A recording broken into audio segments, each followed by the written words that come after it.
नमस्कार, ANP news देख रहे हैं आप और मैं हूं आपके साथ हितेंद्र। बड़ी खबरों में आप सभी का स्वागत है। बड़ी खबरों में सबसे पहले बात करेंगे चीन और अमेरिका की। चीन और अमेरिका के बीच तल्खी और ज्यादा बढ़ गई है। डोनाल्ड ट्रंप ने अब चीन को धमकी दी है। यह बड़ी खबर आपको बता रहे हैं। डोनाल्ड ट्रंप ने चीन को एक बड़ी धमकी इस बीच दे दी है। चीन के साथ सभी ट्रेड डील खत्म करने की धमकी दी गई है। राष्ट्रपति डोनाल्ड ट्रंप ने कहा है कि कोरोना को लेकर दोषी पाए जाने पर होगी ट्रेड डील खत्म। यानी कि साफ तौर पर जिस तरीके से अमेरिका आरोप लगा रहा है चीन पर कि चीन से कोरोना वायरस पूरे विश्व में फैला है और सबसे ज्यादा नुकसान अगर देखा जाए तो अमेरिका को ही इसका झेलना पड़ रहा है। तो इसी बीच लगातार एक तरफ हमलावर है राष्ट्रपति डोनाल्ड ट्रंप चीन पर और अब ये बड़ी धमकी दे दी है कि जांच करवाई जाएगी और अगर चीन इस पूरे मामले में दोषी पाया जाता है तो चीन के साथ सभी ट्रेड डील खत्म कर दी जाएंगी। ये बड़ी खबर आपको बता रहे हैं। चीन और अमेरिका के बीच तल्खी लगातार बढ़ती हुई जा रही है। हालांकि चीन की तरफ से भी लगातार पलटवार किए जा रहे हैं और तमाम तरह के आरोप अमेरिका पर लगाए जा रहे हैं और खुद भी सफाई दे रहे हैं कि उन्होंने कोरोना वायरस को नहीं फैलाया है और किसी भी लैब से कोरोना वायरस नहीं निकला है। लेकिन जिस तरीके से अमेरिका के राष्ट्रपति डोनाल्ड ट्रंप कह चुके हैं कि इस मामले की जांच करवाई जाएगी और जांच के बाद अगर कोरोना को लेकर के चीन दोषी पाया जाता है, चीन की कहीं भी लापरवाही इस पूरे मामले में मिलती है तो सभी ट्रेड डील खत्म कर दी जाएंगी। अमेरिका और चीन के बीच जितनी भी ट्रेड डील हैं वो खत्म कर दी जाएंगी। दोनों ही बड़े देश हैं, शक्तिशाली देश हैं और अब दोनों के बीच जिस तरीके से तल्खी बढ़ती जा रही है, तकरार बढ़ती हुई नजर आ रही है, इससे पूरे विश्व पर भी बुरा प्रभाव पड़ सकता है। तो ये बड़ी खबर आपको बता रहे हैं। चीन और अमेरिका के बीच तल्खी लगातार बढ़ती जा रही है, तकरार बढ़ती जा रही है। दोनों ही देश आपस में एक दूसरे पर आरोप प्रत्यारोप लगा रहे हैं, कर रहे हैं और अब एक बार फिर से ये बड़ी धमकी दी गई है राष्ट्रपति डोनाल्ड ट्रंप की तरफ से। उन्होंने कहा है कि चीन के साथ सभी ट्रेड डील खत्म कर दी जाएगी। जिस तरीके से चीन से ये कोरोना वायरस की शुरुआत हुई थी और उसके बाद से लगातार जब से अमेरिका इससे बुरी तरह से प्रभावित होना शुरू हुआ है, तभी से अमेरिका ने चीन पर यह आरोप लगाने शुरू किए कि चीन ने इस वायरस को फैलाया।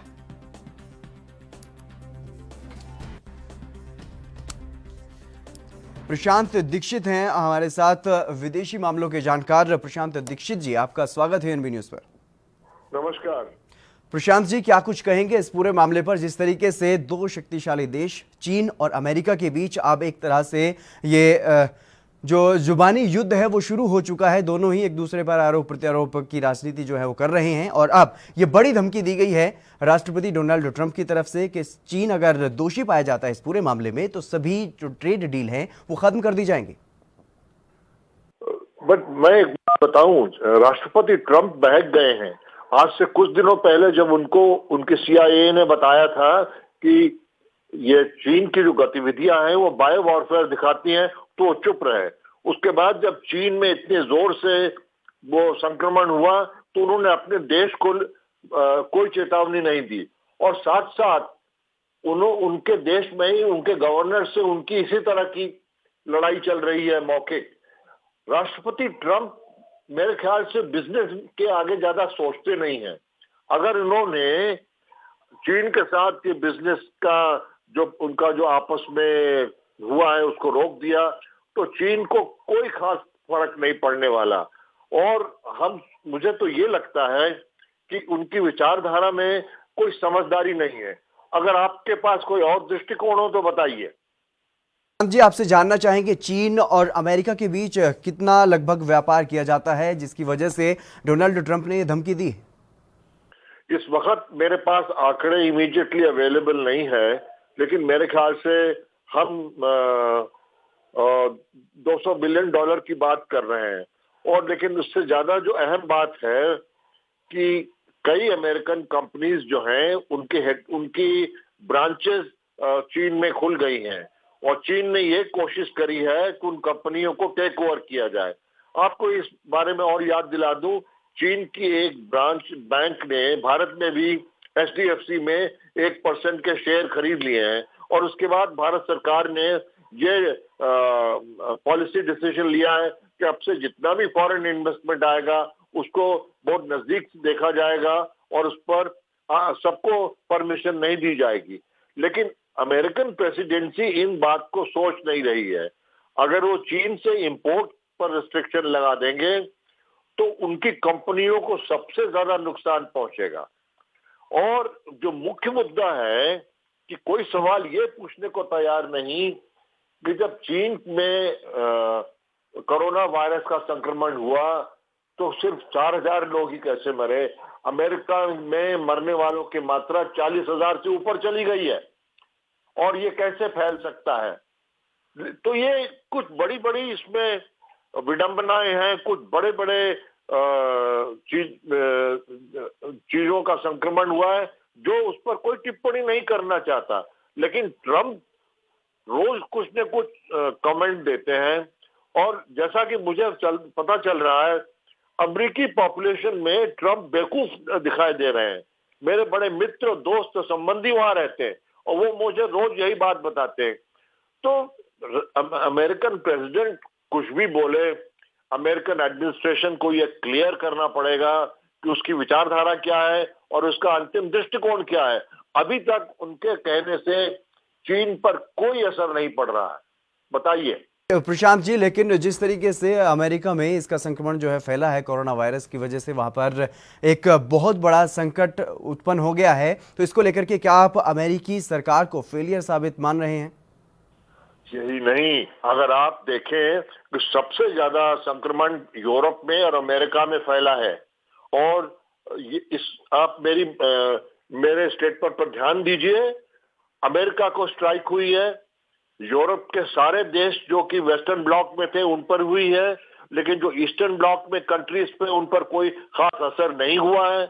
और इसका एक सबसे बड़ा जो निदान निकलेगा कि उनकी इंडस्ट्री, यूरोप के उन देशों की इंडस्ट्री, खास करके फ्रांस, बेल्जियम, इटली, स्पेन, इन सब में बड़ा बुरा असर पड़ा है और अमेरिका की इंडस्ट्री पे जरूर असर पड़ेगा। अब लेकिन पाकिस्तान, अमेरिकन जो लीडरशिप है वो अपनी नाक के नीचे सोच नहीं पा रही। वो अभी तक इस बात को उठाने की कोशिश नहीं कर रहे हैं कि ये जानबूझ के करवाया गया है। बहुत जगह से खबरें आ रही हैं कि संक्रमण फैलाने का जानबूझ के प्रयत्न किया गया। अमेरिकी राष्ट्रपति उस पर ध्यान नहीं दे रहे हैं, उसी ट्रेड की बात कर रहे हैं जिस पर उन्हीं की कंपनियों को असर पड़ा है जो कि चीन में प्रोड्यूस कर रही हैं। और चीन ये बड़ा प्रयत्न कर रहा है कि ये लोग अपना व्यापार चीन से हटाने में समर्थ न हो। बताइए। तमाम बातचीत के लिए आपका शुक्रिया प्रशांत दीक्षित जी, हमारे साथ आप जुड़े और तमाम अहम बातें आपने बताई। जिस तरीके से अमेरिका के राष्ट्रपति डोनाल्ड ट्रंप ने धमकी दी है चीन को कि सभी तरह के जितने भी ट्रेड डील हैं वो ख़त्म कर दी जाएंगी अगर चीन इस मामले में दोषी पाया जाता है, कोरोना का संक्रमण फैलाने में दोषी अगर पाया जाता है।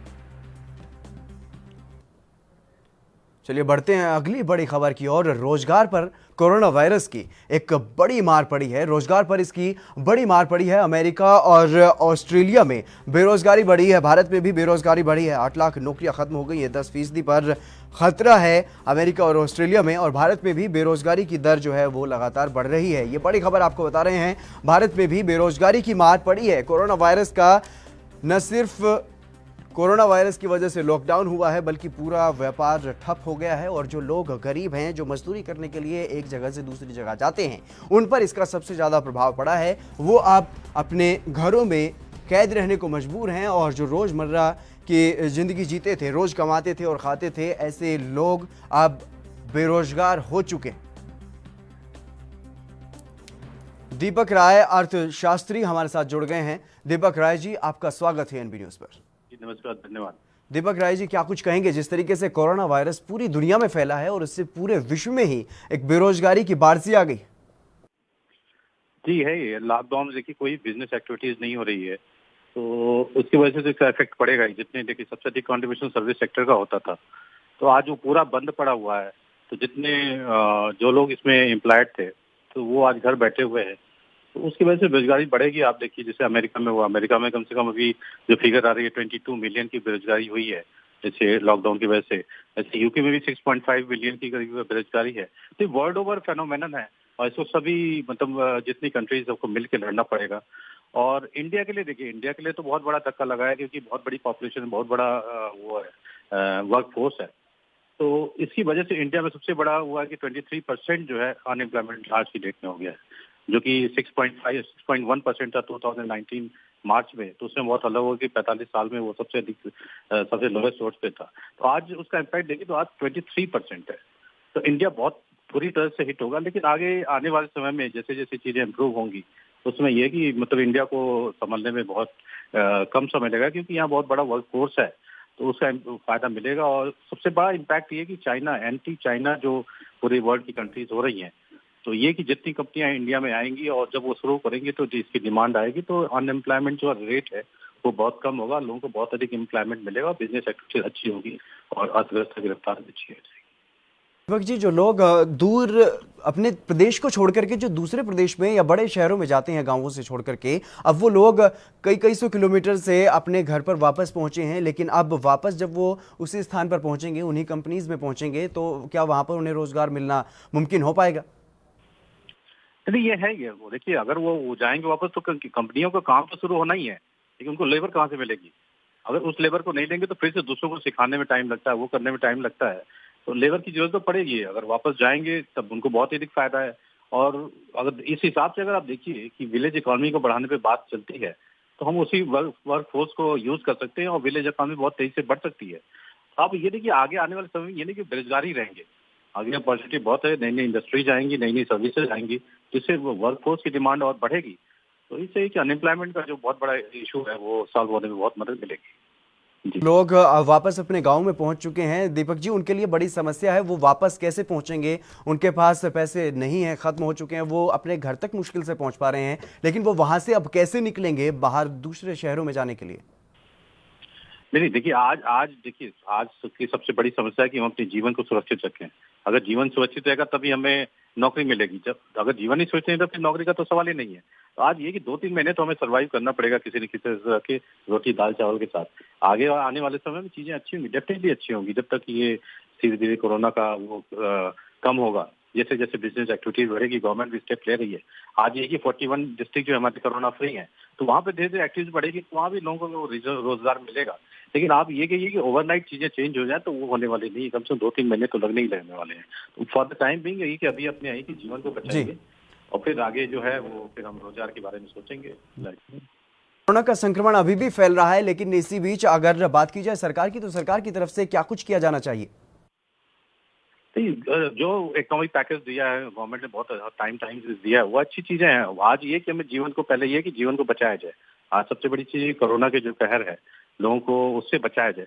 और उसके बाद जहाँ जहाँ ये मतलब कोरोना फ्री डिस्ट्रिक्ट हैं, वहाँ पे इकोनॉमिक एक्टिविटीज शुरू की गई, ये बहुत अच्छी बात है।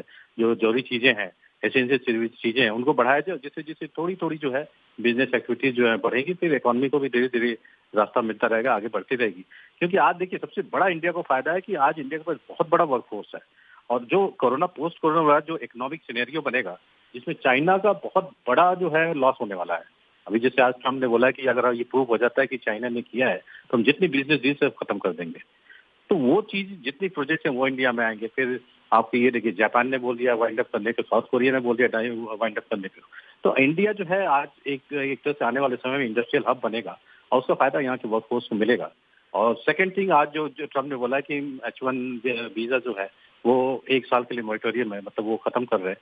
तो वो जो 65,000 जो है इंडियन वर्क फोर्स जो है, जो IIM और उसके प्रोजेक्ट तो अमेरिका में जाते थे, तो वो अब यहाँ पे रहेंगे, उसका भी फायदा, बहुत बड़ा फायदा मिलेगा। तो ओवरऑल देखा जाए तो इंडियन इकोनॉमी के लिए बहुत अच्छी चीजें आगे आने वाली हैं। तमाम अहम जानकारी देने के लिए आपका शुक्रिया दीपक राय जी। तो जिस तरीके से पूरे विश्व में बेरोजगारी बढ़ रही है, भारत में भी उसका असर देखने को मिल रहा है, लेकिन दीपक राय जी ने बताया कि भारत के लिए ये कहीं ना कहीं अवसर साबित हो जाएगा और भारत इंडस्ट्रियल हब बनने की ओर दिखाई दे रहा है। चलिए, बड़ी खबरों में अभी और भी खबरें हैं, लेकिन फिलहाल रुकेंगे एक छोटे से ब्रेक के लिए, जल्द हाजिर होंगे।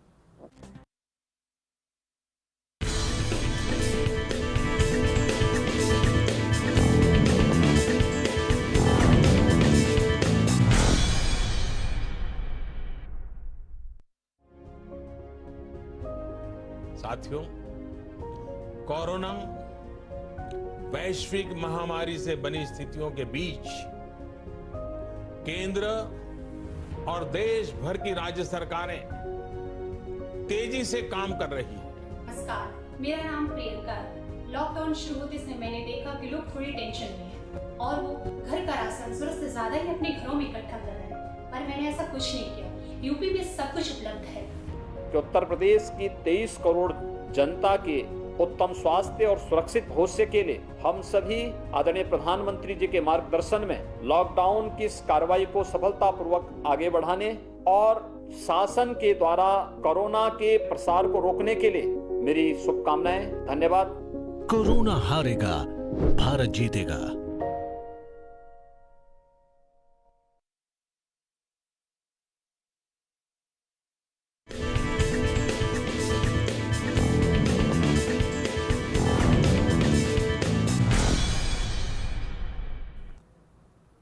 ब्रेक के बाद एक बार फिर से आप सभी का स्वागत है। बड़ी खबरों में रुख करते हैं प्रधानमंत्री नरेंद्र मोदी का, क्योंकि 27 अप्रैल को मुख्यमंत्रियों के साथ एक बार फिर से प्रधानमंत्री नरेंद्र मोदी बैठक करेंगे। लॉकडाउन को लेकर के ये तीसरी बैठक होगी। लॉकडाउन की रणनीति पर चर्चा की जाएगी। ये बड़ी खबर आपको बता रहे हैं। लॉकडाउन की रणनीति पर चर्चा की जाएगी। एक बार फिर से मुख्यमंत्रियों से बातचीत करेंगे प्रधानमंत्री नरेंद्र मोदी। और जिस तरीके से पिछली बार जब बैठक हुई थी तो सभी मुख्यमंत्रियों ने लगभग ये कहा था कि देश में एक बार फिर से लॉकडाउन को बढ़ाया जाना चाहिए, और उससे पहले ही कई राज्यों की सरकारों ने लॉकडाउन को आगे बढ़ा दिया था। और इसी बीच अब एक बार फिर से ये अहम खबर सामने आ रही है कि लॉकडाउन को लेकर के अब तीसरी बैठक होगी, और ये बैठक मुख्यमंत्रियों के साथ करेंगे प्रधानमंत्री नरेंद्र मोदी। 27 अप्रैल को सभी से विचार विमर्श किया जाएगा। हर राज्य में क्या कुछ स्थिति बनी हुई है कोरोना वायरस को लेकर के, कोरोना वायरस के संक्रमण को लेकर के किस तरीके से रोकथाम हुई है, और क्या कुछ ताज़ा अपडेट उस वक्त के होंगे वो साझा किए जाएंगे। और सभी मुख्यमंत्रियों से विचार विमर्श किया जाएगा कि लॉकडाउन को अब किस तरीके से आगे बढ़ाना है, कितनी छूट किस तरीके से दी जानी है, ताकि जो आर्थिक गतिविधियां हैं उनको भी सुचारू रूप से शुरू किया जा सके। हालांकि 20 अप्रैल से कुछ छूट दी जा चुकी हैं कुछ सेक्टर्स में, ताकि जो विकास की गति है वो पूरी तरह से बंद ना हो और विकास को थोड़ी बहुत गति मिल सके। सुधीर सलूजा हमारे संवाददाता हमारे साथ जुड़ गए हैं दिल्ली से। सुधीर जी, क्या कुछ जानकारी मिल पा रही है 27 अप्रैल को, क्या कुछ रह सकता है इस बैठक में? प्रधानमंत्री नरेंद्र मोदी 27 अप्रैल को मुख्यमंत्रियों के साथ बैठक करेंगे। वीडियो कॉन्फ्रेंसिंग के जरिए सभी मुख्यमंत्रियों से बात करेंगे। मुख्यमंत्रियों की राय से आगे की रणनीति तय करेंगे कि केंद्र सरकार आगे क्या करना चाहेगी। 3 मई को अभी लॉकडाउन 3 मई तक घोषित है। 20 अप्रैल से कुछ राज्यों को गृह मंत्रालय ने गाइडलाइंस देकर छूट दी, जिसमें उन्होंने ग्रामीण विकास और ग्रामीण अर्थव्यवस्था पर ज्यादा ध्यान दिया। मनरेगा मजदूरों पर विशेष फोकस किया। कृषि क्षेत्र में छूट दी गई। मछली पालन, पशुपालन, ग्रामीण क्षेत्रों में उद्योग, food processing industry, IT sector, health sector और एसेंशियल गुड्स सप्लाई चेन को बरकरार रखने के लिए यह छूट दी गई। लेकिन उसमें कुछ राज्यों का पालन नहीं हो पाया सही से। उसमें पश्चिम बंगाल ममता बनर्जी और राज्यपाल आमने सामने आ गए। केरल में छूट दी गई तो वहां बसें चलने लगी, रेस्तोरां खुलने लगे। गृह मंत्रालय को नाराजगी दिखानी पड़ी और उसके बाद उन्होंने उसको बंद किया। और सबसे बड़ी समस्या जो है वो अभी प्रवासी मजदूरों की है। महाराष्ट्र के मुख्यमंत्री ने कल भी केंद्र सरकार से एक ट्रेन चलाने के लिए कहा है कि प्रवासी मजदूर इनको अपने अपने क्षेत्रों तक पहुंचाया जाए।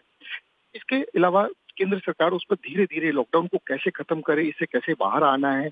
और दूसरी ओर अभी कोरोना संक्रमित जो लोग हैं उनका आंकड़ा भी लगातार बढ़ रहा है। अभी ये 20,000 से पार कर चुका है और 650 लोगों की भी मौत हो चुकी है। उसको भी ध्यान में रखना होगा। तो सुधीर जी, इसके अलावा जिस तरीके से कोरोना का संक्रमण अभी किन किन इलाकों में फैल रहा है, उसको लेकर के क्या कुछ फैसला लिया जा सकता है? जी, अभी जो कोरोना का संक्रमण है वो दिल्ली, मुंबई, इंदौर और कुछ शहरों में ज्यादा जो इसका देखने को मिल रहा है और यहाँ केस ज्यादा आ रहे हैं और इनको अभी बंद किया गया है। इनको रेड जोन इलाकों में बांटा गया है और हॉटस्पॉट एरिया घोषित किया गया है। और जो हॉटस्पॉट एरिया है इनमें किसी भी तरीके से कोई भी छूट नहीं दी गई है। जो नॉन हॉटस्पॉट एरिया है उनमें केवल राहत दी गई है, लेकिन उसमें भी शर्तें लगाई गई हैं कि आपको मास्क पहनना होगा, सोशल डिस्टेंस को मेंटेन करना होगा, 5 से ज्यादा लोग एक जगह पर इकट्ठे ना हो और इन्हीं चीज को आगे बढ़ाना होगा। जी, क्या कुछ उम्मीद लगाई जा सकती है इस बैठक से? क्या 3 मई के बाद लॉकडाउन खुल जाएगा पूरी तरह से, या फिर जो हॉटस्पॉट इलाके हैं वहां पर पूरी तरह से लागू रहेगा? देखिए, पूरी तरह से खुलने की संभावना नहीं है। हॉटस्पॉट इलाकों में पूरी तरह से ये लागू रहेगा और जो नॉन हॉटस्पॉट एरियाज हैं या जो जिन जिलों में अभी पिछले 14 दिन से कोई भी केस नहीं मिल रहा है, उन क्षेत्रों में जरूर कुछ राहत मिल सकती है। जी, तमाम जानकारी देने के लिए सुधीर सलूजा जी आपका शुक्रिया। तो दिलीप अवस्थी राजनीतिक विश्लेषक हैं, हमारे साथ जुड़ गए हैं। दिलीप जी, आपका स्वागत है एनबी न्यूज पर। जी दिलीप जी, क्या कुछ कहेंगे इस बारे में, क्योंकि 27 अप्रैल को एक बार फिर से प्रधानमंत्री नरेंद्र मोदी सभी राज्यों के मुख्यमंत्रियों से बातचीत करेंगे और लॉकडाउन को लेकर के चर्चा करेंगे।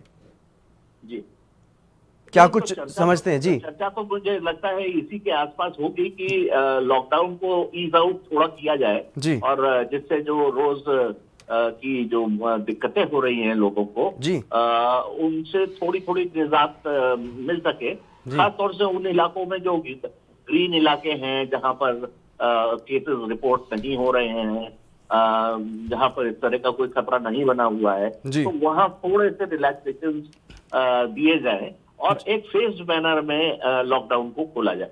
जी दिलीप जी, इसके अलावा जिस तरीके से बैठक होगी, सभी मुख्यमंत्री इस बैठक में शामिल होंगे, लेकिन जिस तरीके से पूरा देश एक तरफ होकर के कोरोना वायरस से लड़ रहा है, तो वहीं कुछ राज्यों की सरकारें जैसे कि पश्चिम बंगाल और केरल की सरकारें भी केंद्र सरकार से कहीं ना कहीं नाराज दिख रही हैं। क्या इस मामले पर भी वो अपनी बातचीत रखेंगी?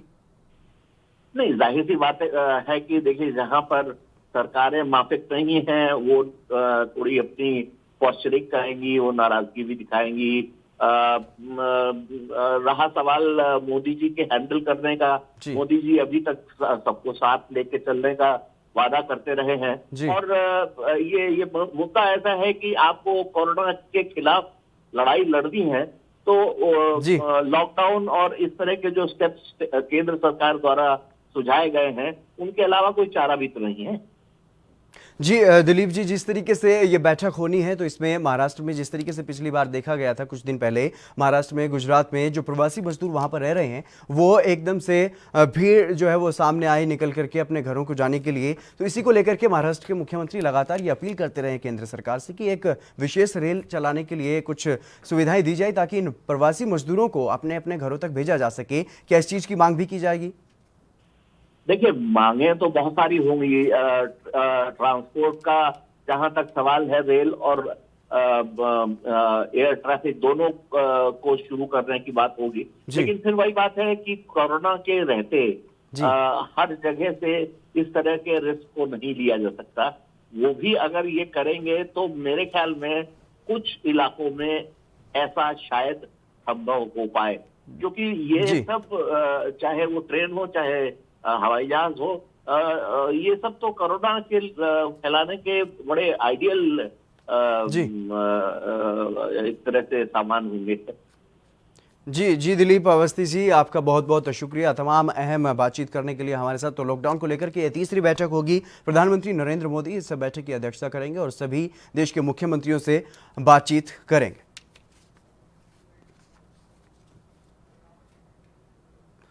चलिए बढ़ते हैं अगली बड़ी खबर की ओर। कोरोना काल में भी पेट्रोल और डीजल की कीमतों में आग लगी हुई है। पेट्रोल 6 रुपये और डीजल 5 रुपये प्रति लीटर महंगा हो गया है। असम ने बढ़ाया है पेट्रोल और डीजल के दाम।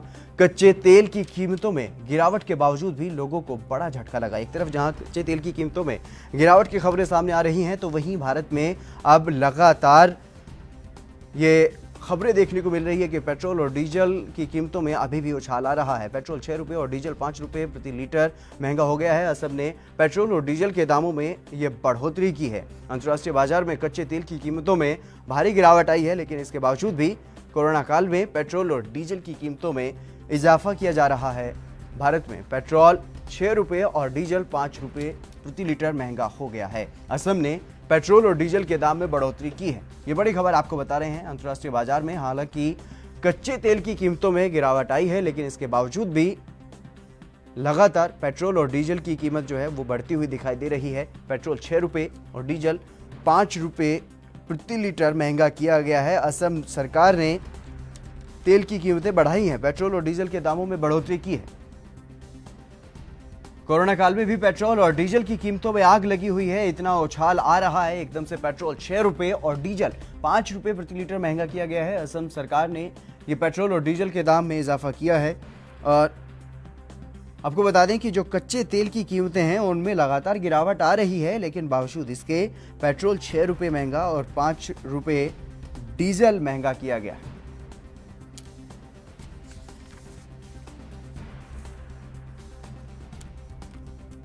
अंतर्राष्ट्रीय बाजार में कच्चे तेल की कीमतों में गिरावट आई है, लेकिन बावजूद इसके कोरोना काल में पेट्रोल और डीजल की कीमतों में आग लगी हुई है। पेट्रोल 6 रुपये और डीजल 5 रुपये प्रति लीटर महंगा किया गया है। असम सरकार ने यह फैसला लिया है। पेट्रोल और डीजल के दामों में इजाफा किया गया है। अंतर्राष्ट्रीय बाजार में कच्चे तेल की कीमतों में हालांकि भारी गिरावट आ रही है, लेकिन बावजूद इसके कोरोना काल में पेट्रोल और डीजल की कीमतों में लगातार इजाफा देखने को मिल रहा है। पेट्रोल 6 रुपये और डीजल 5 रुपये प्रति लीटर महंगा किया गया है। असम सरकार ने पेट्रोल और डीजल के दामों में इजाफा किया है। अंतर्राष्ट्रीय बाजार में कच्चे तेल की कीमतों में गिरावट आ रही है, लेकिन पेट्रोल और डीजल की कीमत भारत में अब बढ़ती हुई दिखाई दे रही है। पेट्रोल 6 रुपये और डीजल 5 रुपये प्रति लीटर महंगा किया गया है। असम ने ये पेट्रोल और डीजल के दाम बढ़ाए। अंतर्राष्ट्रीय बाजार में कच्चे तेल की कीमत भले ही गिर रही हो, लेकिन भारत में पेट्रोल और डीजल के दामों में इजाफा किया जा रहा है। चलिए बढ़ते हैं अगली खबर की ओर। महाराष्ट्र से अगली बड़ी खबर, मंत्रिमंडल में कोरोना ने दस्तक दे दी है। उद्धव ठाकरे के मंत्री में कोरोना वायरस की पुष्टि हुई है।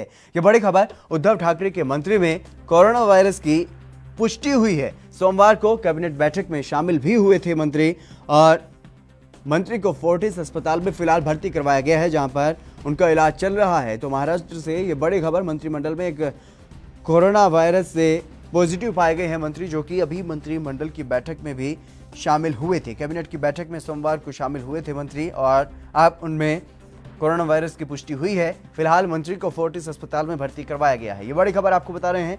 महाराष्ट्र के एक मंत्री में कोरोना वायरस की पुष्टि हुई है, जो हाल ही में कैबिनेट की बैठक में भी शामिल हुए थे, और अब फोर्टिस अस्पताल में उन्हें भर्ती करवाया गया है, जहां पर उनका इलाज चल रहा है। लेकिन उनके साथ कितने लोग उनके अभी तक संपर्क में आ चुके हैं, और पूरी कैबिनेट जिस तरीके से बताया जा रहा है कि ये कैबिनेट की बैठक में भी शामिल हुए थे। शुभम पांडे हमारे संवाददाता हमारे साथ जुड़ गए हैं। शुभम जी, क्या कुछ जानकारी मिल पा रही है? कौन से मंत्री में कोरोना वायरस की पुष्टि हुई है, और कितने लोगों को अभी तक चिन्हित किया गया है जो इनके संपर्क में आए हैं पिछले कुछ दिनों पहले?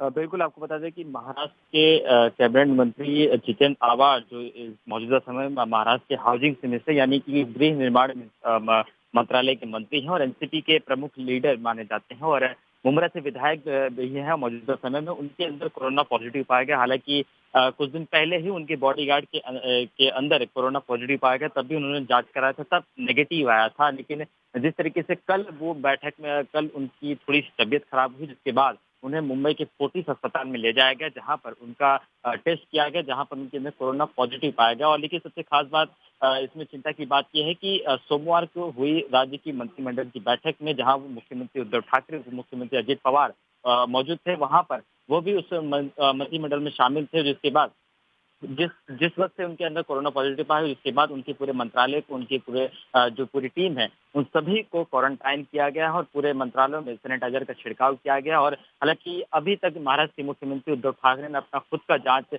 नहीं कराया है। हालांकि मुख्यमंत्री उद्धव ठाकरे भी इससे पहले 2 बार उनके पास कोरोना का जो वायरस का जो संक्रमण है वो आते आते बच चुका है, लेकिन अब उन्हें मजबूरन कराना पड़ेगा, क्योंकि उस बैठक में वो भी खुद शामिल थे। तो तकरीबन कुल मिलाकर जो जितेंद्र आवाड़ के जितने भी सचिव थे, उन सभी को अभी तक क्वारंटाइन किया गया। लेकिन मुख्यमंत्री उद्धव ठाकरे, उप मुख्यमंत्री अजित पवार की अभी तक कोई क्वारंटाइन करने की सूचना अभी तक नहीं आई है। जी शुभम, तमाम जानकारी देने के लिए आपका शुक्रिया। तो भानु मिश्रा, वरिष्ठ पत्रकार, हमारे साथ जुड़ गए हैं। भानु जी, आपका स्वागत है एनबी न्यूज पर।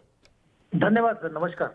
भानु जी, क्या कुछ देखते हैं आप? जिस तरीके से राष्ट्रपति भवन तक कोरोना वायरस पहुंच गया, अब महाराष्ट्र के एक मंत्री में कोरोना वायरस की पुष्टि हुई है, और वो हाल ही में कैबिनेट की बैठक में भी शामिल हुए थे। तो क्या कुछ देखते हैं? क्या लग रहा है आपको? क्या पूरी कैबिनेट में ये एक तरीके से चिंता का विषय बन गया है? महाराष्ट्र में मंत्री है जितेंद्र आवाड़ जी, जो राष्ट्रवादी कोटे से मंत्री बने हैं जी, जिनके अंतर्गत पिछले दिनों इसकी पॉजिटिव होने की पुष्टि हुई थी जी। उसके लिए उसको कॉन्ट्रैक्ट रखा गया था कि अभी ये पॉजिटिव हो गया है, तो उनको अभी एडमिट किया गया फोर्टिस अस्पताल में जी। हालांकि मुंबई में जिस तरह से कोरोना का ये वेग यदि बढ़ता जा रहा है, जी जी, ये बहुत चिंता का विषय है। अभी तो कोरोना ने अपना ट्रेंड भी नहीं चेंज कर लिया है, बिना किसी लक्षण वालों को भी कोरोना होता जा रहा है। जी जी, भानु मिश्रा, होता था कि जी सर्दी जुकाम वाला होता है, लेकिन अभी जो हमारे यहाँ कई पत्रकार भी इसमें पॉजिटिव पाए गए हैं मुंबई में जी, उनको भी क्वारंटाइन किया गया है। तो अभी चिंता इससे बढ़ गया है। जी, तो भानु मिश्रा जी, तमाम बातचीत के लिए आपका शुक्रिया। तो लगातार कोरोना वायरस अपना जो प्रकोप है वो बढ़ रहा है कोरोना वायरस का, और ये एक चिंता का विषय अब बन गया है क्योंकि महाराष्ट्र के कैबिनेट मंत्री में भी कोरोना वायरस की पुष्टि हुई है और अब वो फोर्टिस अस्पताल में भर्ती।